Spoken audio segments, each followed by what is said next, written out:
ছিল, কিন্তু তবুও তিনি বেঁচে ছিলেন প্রচারের জন্য, ভগবানের সেবার উদ্দেশ্যে। তাই আমরা কোথাও গেলে আমরা যদি ছাতা সঙ্গে নিয়ে যাই, সেটা হচ্ছে আমাদের জন্য খুব শুভ। তারপরে আছে কি বলছে বজ্র। বজ্রে কি হয়? ভগবান বলছে, আরে যারা এই বজ্রের ধ্যান করবে, আরে তো আমার ভক্তদেরকে যদি কোনো অসুর আঘাত করো, তাহলে আমি বজ্রের ন্যায় সেখানে দণ্ড দিয়ে তাদেরকে রক্ষা করব। ঠিক আছে?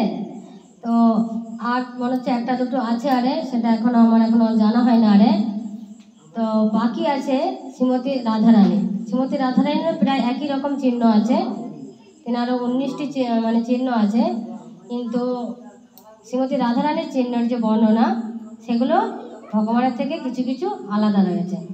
যেমন শ্রীমতী রাধারানী প্রথমে রয়েছে ডান চরণে জপ। সেই কিছুটা অনেকটা এরকম যে ভগবানের শ্রীমতী রাধারানী যদি চরণে কেউ জপের ধ্যান করে, তাহলে তার সমস্ত কর্মফল একদম ছোট হয়ে যাবে, জপের মতো। দ্বিতীয়ত সেই সমান্তরাল রেখা আছে, এই সমান্তরাল রেখার ধ্যান করলে আমরা অতি সহজেই সহজ সরলভাবে ভক্তিপথে এগোতে পারবো।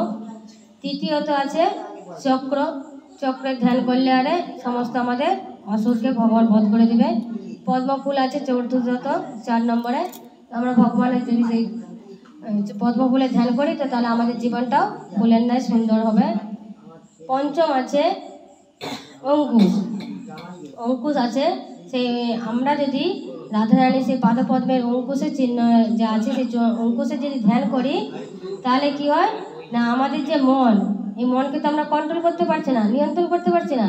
তো শ্রীমতী রাধারানী সেই চরণের যদি আমরা অঙ্কুশ চিহ্ন ধ্যান করি, তো শ্রীমতী রাধারানী সেই অঙ্কুশ দ্বারা আমাদের মনকে নিয়ন্ত্রণ করে দেবে। যেমন পাগলা হাতিকে সেই অঙ্কুশ দিয়ে নিয়ন্ত্রণ করছে, সেরকম এই মন যে অতি চঞ্চল, এই চঞ্চল মনকেও শ্রীমতী রাধারানী অঙ্কুশ দ্বারা নিয়ন্ত্রণ করে দেবে। আর শ্রীমদ্ ভাগবতমে দিয়াই আছে যে মন বড় অতি চঞ্চল, বলছে চঞ্চল হি মন কৃষ্ণ পমাথি বলবদ্ধিরাম তস্যাহং নিগ্রহে মন্যে সুবায়ুরেব দুষ্করম। কে বলছেন এ কথা? অর্জুন বলছেন।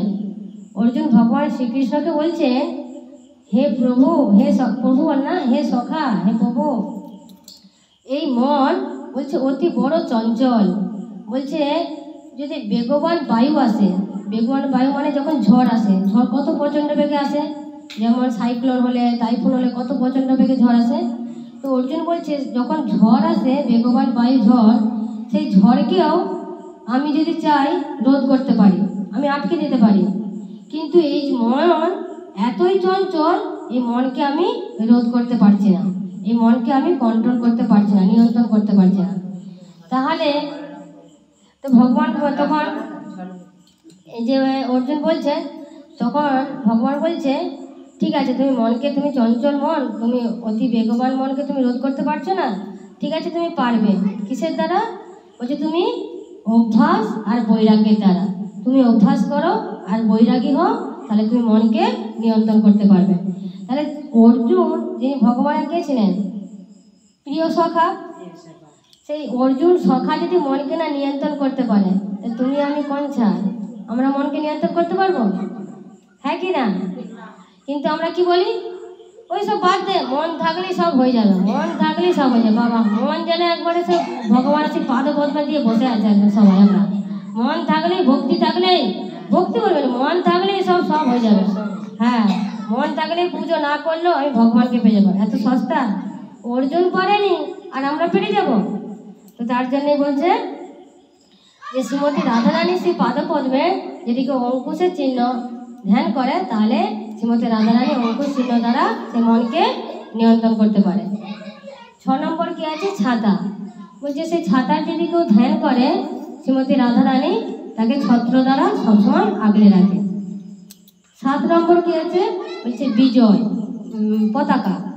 আর পতাকা কিসের মানে পতাকা কিসের প্রতীক? বিজয়ের প্রতীক, শান্তির প্রতীক। তো কেউ যদি শ্রীমতী রাধারানী সেই পতাকার যদি ধ্যান করে, তো তার জীবনে বিজয় প্রাপ্তি অবশ্য ভাববে, তাই বিজয়ের পতাকা তার জীবনে আসবে, শ্রীমতী রাধারানী সেটা পাইয়ে দেবেন। তো তারপরে বলছি, আরে তো আমরা সবাই কি চাই? কোনো কাজ যদি করি, সে সব কাজই তো আমরা সবাই চাইবো যে আমি যেন বিজয়ী হয়ে আসি। তো সেই বিজয়ী হতে গেলে আমাকে সেই পতাকা ধ্যান করতে হবে। 8 নম্বরে আছে কঙ্কন। শ্রীমতী রাধারানীকে একবার কঙ্কন পরিয়েছিল আরে, তো কঙ্কনটা হাতে উঠছিল না, খুব লাগতেছিল আরে, তো তখন শ্রীমতী রাধারানী সেই কঙ্কনকে ধারণ করে নিল সেই পাদপদ্মে।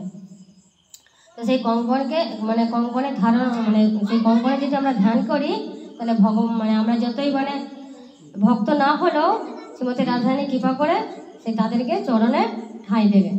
তো তার জন্য আমাদেরকে সেই কঙ্কনে ধ্যান করা উচিত। তারপরে আছে 8 নম্বর না 9 নম্বর না 10 নম্বর হলো, ক নম্বর হলো ভুলে গেছি, 9 নম্বর। তারপরে আছে শ্রীমতী রাধারানী সে পাদপদ্মে আছে পুষ্পের চিহ্ন। শ্রীমতী রাধারানী অতীব কমল বলতে শ্রীমতী রাধারানী যখন ভগবানের সেই পাদপদ্মে সেবা করতেন, তো সেবা করতে গিয়ে একবার দেখছেন যখন ভগবানের সেই পাদপদ্মে হস্ত দিচ্ছেন, তো ভগবানের সেই পাদপদ্মটা লাল হয়ে যাচ্ছে আরে। তো লাল হওয়ার সাথে সাথে শ্রীমতী রাধারানী বললো যে ভগবানের সেই পাদপদ্ম কত কোমল, যে আমার হাতটা এত কোমল, সেই হাতটা লাগালেও ভগবানের সেই পাদপদ্ম লাল হয়ে যাচ্ছে। তো শ্রীমতী রাধারানী তখন কি করলো, হস্তটাকে পুষ্পে পরিণত করে দিয়েছিল।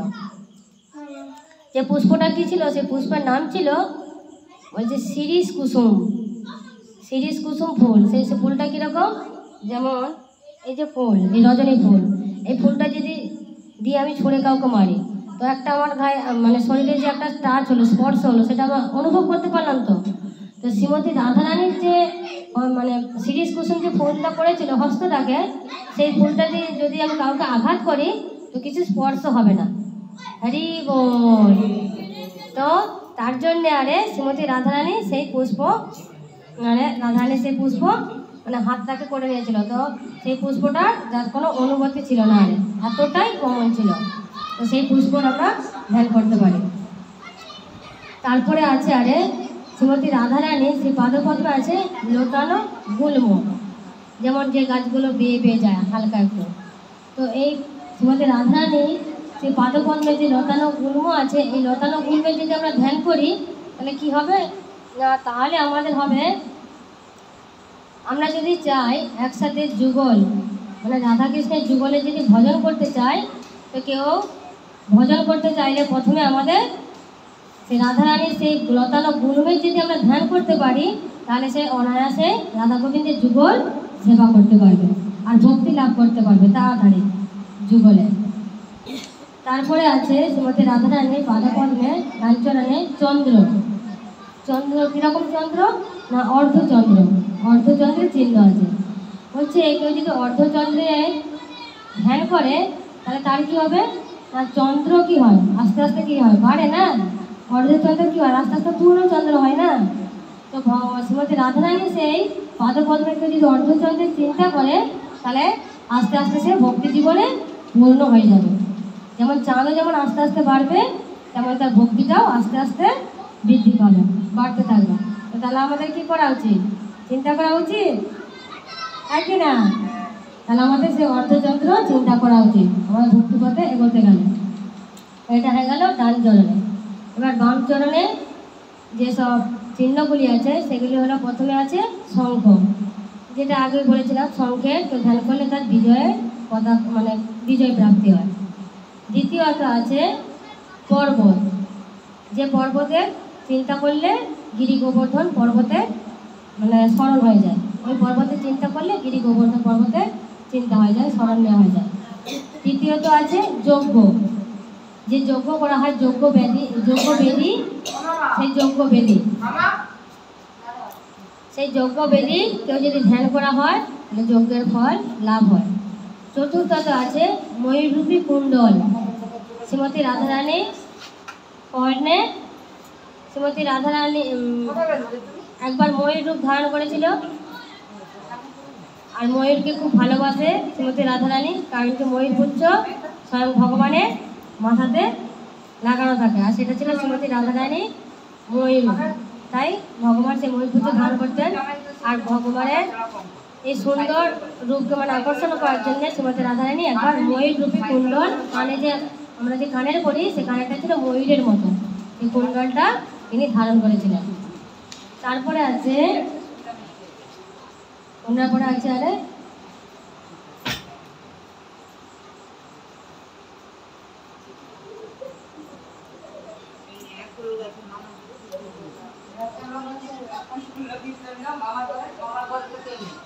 তারপরে আছে গোদা। তো কেউ যদি এই গোদার চিন্তা করে, শ্রীমতী রাধারানীর পাদপদ্মে আছে গোদা, গোদার চিহ্ন। কেউ যদি গোদার ধ্যান করে তাহলে কি হয় না, তার হচ্ছে দেহ পবিত্র হয়ে যায়, দেহ পবিত্র হয়ে যায় আর ভক্তিও লাভ করতে পারে। তারপরে চিহ্ন আছে আরে ত্রিশূল। ত্রিশূল কিসের প্রতীক? ত্রিশূল কার হাতে থাকে? শিবের হাতে ছিল, মহাদেবের হাতে, কিন্তু মহাদেব তিনি দুর্গাকে দিয়েছিলেন কি হিসাবে? নিধন করার জন্য। তো সেই ত্রিশূলের মধ্যে কি ছিল? শক্তি। শক্তি ছিল বলেই তো তিনি অসুরকে বধ করেছিলেন। তো সেই রূপ শ্রীমতী রাধারানীর পাদপদ্মের কেউ যদি আমরা ত্রিশূলের ধ্যান করি, তো তাহলে আমাদের মধ্যে কি হবে? শক্তি সঞ্চয় হবে। তারপরে আছে রথ। যে রথ আছে, এই যে রথ, এই রথের চিহ্ন শ্রীমতী রাধারানীর বাম পাদপদ্মে রয়েছে। কেউ যদি আমরা সেই রথের ধ্যান করতে পারি তাহলে কি হবে না, আমাদের যে দেহরূপী রথ, এটাও তো একটা রথ, রথ তো এই দেহরূপী রথকে আমরা ভক্তিরূপী রথে পরিচালনা করতে পারবো রাধারানীর কৃপায়, আমরা যদি সেই রথে চিন্তা করি। আর এই রথের মধ্যে সব কিছু আছে। এই মানে রথের মধ্যেও রশ্মি আছে, লাগাম আছে, সব কিছু রয়েছে। আরে তারপরে লাস্ট আছে আরে রথের পরে মৎস্য। রাধারানীর সেই পাদপদ্মে যে মৎস্য রয়েছে, মানে সেই মৎস্য যদি আমরা মানে ধ্যান করি তাহলে কি হবে না, সেই মৎস্য যেমন জল ছাড়া একদিন তো বাঁচতে পারে না, সেরকম সেই মৎস্যের যদি কেউ ধ্যান করে তাহলে আমরাও সবসময় কৃষ্ণ ভগবানকে ছাড়া থাকতে পারবো না। তো শ্রীমতী রাধারানী সেই পাদপদ্মে যে মৎস্য আছে, শ্রীমতী রাধারানী ভগবানকে ছাড়া একদিন দিয়েও থাকতে পারতেন না, তিনি সদাই সবসময় কৃষ্ণ কৃষ্ণ কৃষ্ণ। আর আমরা যদি সেই মৎস্যের ধ্যান করি তাহলে আমরা সবসময় আমরা কৃষ্ণকে, ভগবান শ্রীকৃষ্ণকে স্মরণ করতে পারবো। তো আমরা তাহলে কৃষ্ণকে আর ভুলে থাকতে পারবো না। তাহলে আমরা মাছ খাই তো, হ্যাঁ কি না? কিন্তু সেই মাছ খাচ্ছে আরে, কিন্তু সেই মাছ যে কোথায় আছে সেটা যদি জানতে পেরে যদি ধ্যান করতে পারি তাহলে আমরা কোথা থেকে আমরা কোথায় পৌঁছে যাব। শুধু আমাদের কিসের অভাব? জানার অভাব আর জ্ঞানের অভাব। তার জন্য আমরা মানে যেটা ধ্যান করলে আমরা ভবসাগর থেকে পার হয়ে মানে বৈকুণ্ঠ ধামে যেতে পারবো, আর সেটা আমরা না জেনে খেয়ে আমরা কি করছি, খেয়ে আমরা পাপ কর্ম করে আরো নরকে চলে যাচ্ছি। তাহলে এখন থেকে আমরা মৎস্যের ধ্যান করবো না মৎস্য খাবো? ঠিক বলছেন? ভগবান তো আমি আগের দিনে বলছিলাম যে কেউ যদি বলে যে এক পিস মাছ না হলে আমার চলে না, ভগবান হচ্ছে অসুবিধা নেই, এই জন্মে তুমি খাচ্ছ খাও, পরের জন্মে তুমি যাতে আরো বেশি করে খেতে পারো তার সব ব্যবস্থা আছে। পরের জন্মে আমি সিংহ করে দেবো, বাঘ করে দেবো, তুমি জন্মান্তর মাংস খেয়ে যাও, মাছ খেয়ে যাও, কোনো অসুবিধা নেই। তোমার যখন এত লালস আছে তুমি খেয়ে যাও, কোনো অসুবিধা নেই। তো কটা বাজলো? আজকে কি এখানে বিশ্রাম রাখবো? তো আজকে আমরা এখানে ভাগবতমে বিশ্রাম রাখছি। তো বিশ্রাম রাখার পূর্বে আমরা বৈষ্ণব বন্দনা, বৈষ্ণব প্রণাম করে নেব। সবাই হাত জোড় করে বলুন। বাঞ্ছাকল্পতরুভ্যশ্চ কৃপা সিন্ধুভ্যেব চ পতিতানাং পাবনেভ্যো সকল বৈষ্ণবের চরণে নমো নমঃ। জয় শ্রীকৃষ্ণ চৈতন্য প্রভু নিত্যানন্দ, হরে কৃষ্ণ হরে রাম শ্রী রাধা গোবিন্দ, হরে কৃষ্ণ কৃষ্ণ কৃষ্ণ হরে হরে, হরে রাম রাম রাম হরে হরে, হরে কৃষ্ণ কৃষ্ণ কৃষ্ণ হরে হরে, হরে রাম রাম রাম হরে হরে, হরে কৃষ্ণ কৃষ্ণ কৃষ্ণ হরে হরে, হরে রাম রাম রাম হরে হরে। बोलिए श्रीमद् भागवत महापुराण की अमल पुराण भगवान की जय। अमल पुराण भागवत महापुराण की जय। आज के आनंद की जय। समस्त भक्तबिंद की जय। बिंदे देवी की जय। तुलसी महारानी की जय। भक्त भागवत की जय। भक्त भागवत की जय। जय जय श्री श्री राधा रानी की जय। श्याम सुंदर भगवान की जय। मदन मोहन भगवान की जय। जय जय बांके बिहारी भगवान की जय। वृंदावन धाम की जय। राधा कुंड की जय। श्याम कुंड की जय। गिरिराज गोवर्धन भगवान की जय। मथुरा धाम की जय। गोलोक वृंदावन धाम की जय। वैकुंठ धाम की जय।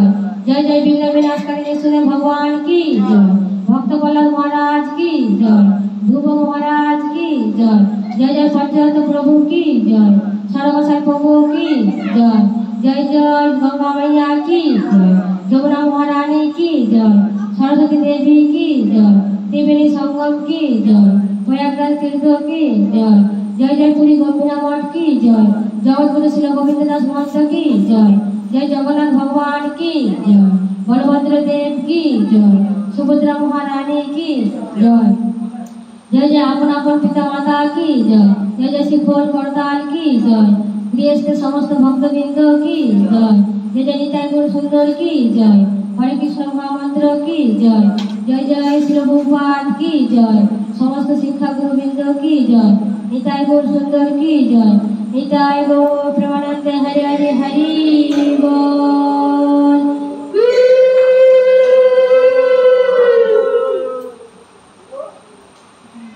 ভুল যদি অপরাধ হলে আপনারা আমাকে নিজের সন্তান মনে করে ক্ষমা করবেন। রাধে রাধে।